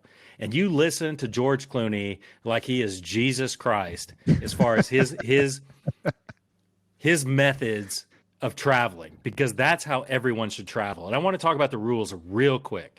It's like Americans used to be high octane. I think that started changing in the 90s. We used to be high octane, man. The reason we had rules, the reason we had seating charts in airplanes, and the reason we had to do all this stuff is because, man, Americans were like, man, fuck, no, man, I'm going to get the seat I want. And it was just chaos. So it's like the airlines, trains, all this stuff had to come up with rules to keep Americans in check, man. It's like, let's keep these people in check. We don't want to put fights in airports. Let's come up with a seating arrangement. And now, like Josh said, man, it's completely the opposite. It's like people are so inured by following the herd that they don't even understand the rules anymore. Because if the rules even allow them a little bit of free thought, their minds just go crazy. Their minds just go nuts. It's like, what? Aren't you going to tell me where to sit?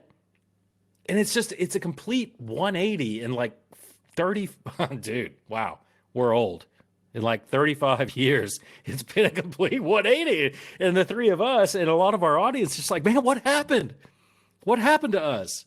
And I hearken back to the days when Americans were high octane. It's like Josh is like, ball peen hammer in the middle of my forehead. It's like, dude, wake up. We are not those people anymore.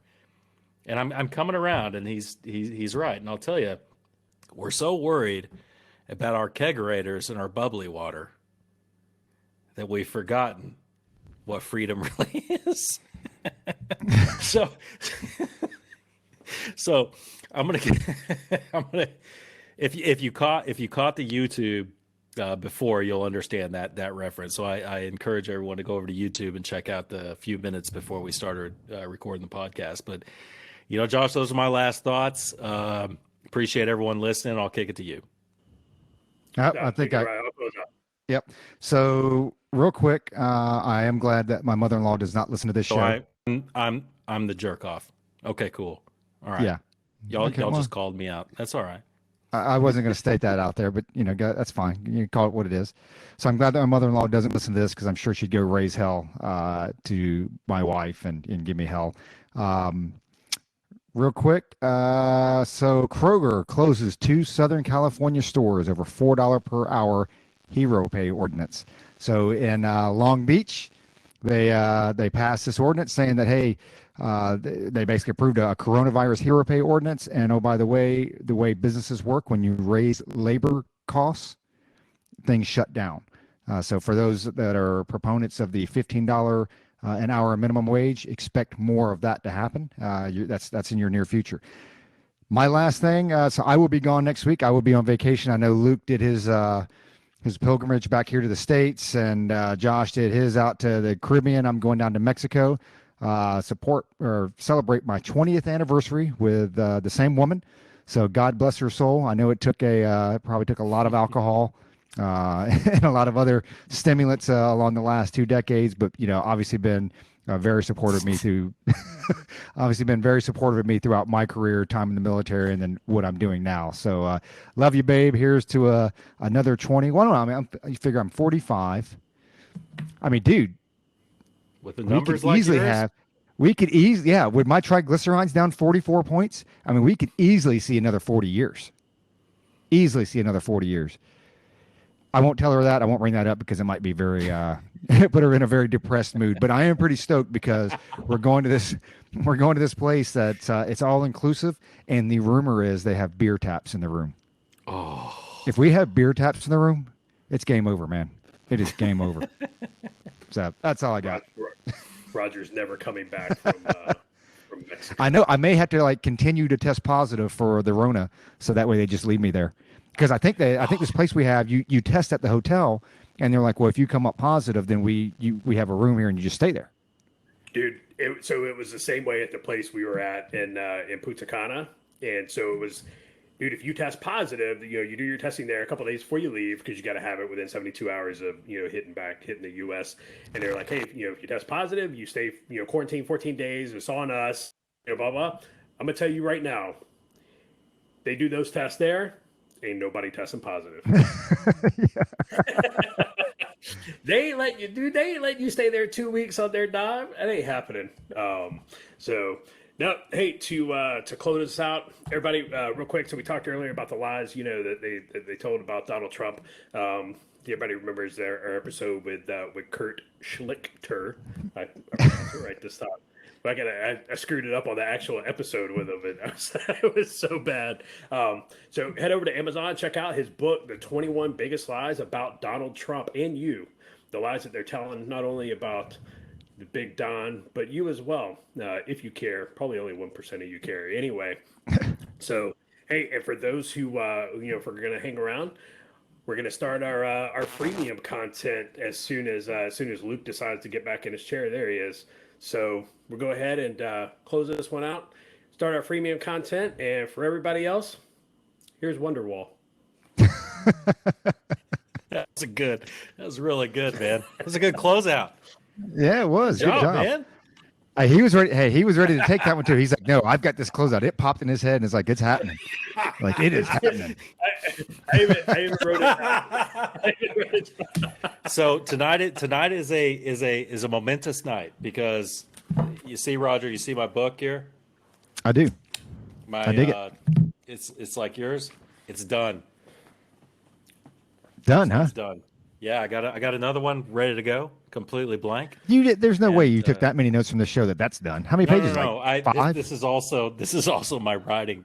I use this for like writing notes and stuff. Like He's got half a page of C3 notes in there. And that's it. Hey, man. yeah, We're about half a actually- page. It's about right. We're actually.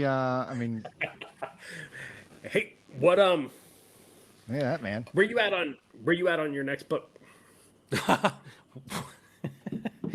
Which one is that? Yeah, which one? Yeah, where you at? I know you got a couple in the works. I mean, I don't know, dude. It's tough to say. I mean, look, man, I got a third of the way through, like, the Crucible, right? Y'all, okay. Y'all haven't read the Crucible, but you have it. So the next book is called The Breach. I got a third of the way through The Breach, and I realized this shit doesn't work. A third of the way is probably about 125,000 words. That's a lot. And I realized that this doesn't work, and I'm going to have to redo it. So I got a little bit disheartened, and I kind of put it on a shelf because it's like, dude, I put a lot of hours into this, and it just doesn't work. So the bigger question, Josh. You know and what? We Roger. should all three come together and write a book. Oh my God, what a great idea. I can't believe I didn't think of that. The bigger question is, I mean, I think we're going to have to, I don't know. I don't think people will give a shit either way, because I think we said, oh, the next edition is going to come out on July 4th. Yeah, that shit's not happening. I mean, it could, I guess. I guess if we buckled down and did it, we could. But it's like, I don't know, man. It's going to be a busy summer for me. And but I do think that we should put out another one. Yeah, no, I'm 100% agree. I think we should put out another one. You are going to have a busy summer, regardless of which way that stuff for you goes. Yeah, I don't know about the July 4th. I don't know if we can make that, but hey, man, we definitely won't make it if we don't try. I'm gonna write down Roger stories. Like the one about the kid that they caught. I don't know if that's my mic. I don't know. Your mic was buzzing earlier, but anyway, I'm gonna write down the one about they caught the guy on the overpass or whatever in Tucson. Oh yeah. Oh, And the then recruiting send it to him. badge. It's like, is this close? I mean, is this close to what happened? You don't have to do that. I will write that out. I'm gonna write the one where Roger put the autistic kid in the art. Oh, Now we God. got to be careful about that one because like I don't know what my statute of limitation is on that shit. So we might seriously like on these like have to do some non-attributional. Hey, I know a buddy that I served in recruiting command with that da da da da da da da da. So I knew this guy. Yeah. Dude, you know what? It's always the episodes where we don't know exactly we don't know exactly where it's going to go. I don't know. Maybe we'll cut. Maybe Roger will listen to this, tomorrow, whenever, before he goes on his vacation. Like, this is garbage. And be like, this is absolutely awful. But the way I feel about it right now, it's like, man, that one was pretty good. Our episodes always, when I go back and listen, and some of it's just the way I think our minds work, because like I can't keep a linear thought to save my life, right? I mean, it's just you popping around or whatever. So a lot of times when we do the actual recording, I think, man, this is going to be trash. And then when I go back and listen to it, I'm like, man, this is pretty fucking good. Now, clearly, I think the objective, unbiased measurement would be our amount of listeners. So maybe that just does tell us a different story than what we think. But I don't know. But I am. You know what? I'm going to do we'll do a sip from the cup. I'm going to do a sip from the cup, showing my my kegerator and then my coffee roasting. People like coffee. But see, the problem is now you have all those you have all these veteran D-bag coffee groups, right? So, hey, we roast my own shit. And it's like, hey, I actually order my shit and do it here in the kitchen of my house. And I mean, I get it. I don't sell it, but, whatever. It's like the fad. It's like the sleeve tattoos, right? They were cool when they first came out, but now everybody has one. So now you're just a D-bag if you have one. So I shouldn't get my sleeve tattoo? No, you should. I wouldn't. You definitely should. I wouldn't. I would get some cool shit tattooed on your arm, but you can't go the sleeve now. I was thinking about doing a sleeve on my right arm and my left leg, my lower left leg. Are you gonna? Oh, never mind. What? I was gonna call somebody out. They don't watch this. Are you gonna get? The snake on your arm, like our boy Chris? I got to give him props for that, man. I mean, that took balls to get that one looks good, man. And I like that he didn't do the join or die. His is the join or get stacked, which I think is pretty legit. No, I was thinking, and I've been wishy-washy about it. And it's just one of those things. Like I actually got to be deliberate and plan it. But I want either Isaiah 6:8 on my that's arm, a good one. That's a good one. Or one that just says death is not the greatest of evils, and then under that, live free or die. So change the subject. Does Big Game James listen? Yeah. Yeah, he listens. He Shout actually out, comments. James. Yeah, he actually comments on YouTube, I think, doesn't he? I think he does the YouTube. I don't know. I haven't seen, but I haven't really dug into the comments. You had dinner with him, yeah? Last night? Yeah, we went out. We went to a little barbecue joint just up the road from McDill. What up, James? Dinner last night. Miss you, buddy. Yeah, man, he's doing good. He's getting. He's thinking about this is going to be his last. His last hurrah. He's going to retire. He should. No kidding. Yeah, that's what I told him. I was like, dude. So he went to all the SR courses and he's got all that experience now, man. I was like, dude, you can get out and make so much money. And he knows. I mean, he's working in that world. He knows, man. I told him, I was like, dude. Get out, retire. I know a company he can work for. That was a good question, man, about the Sod Poodles. That was a good question. And good backup, good history on it.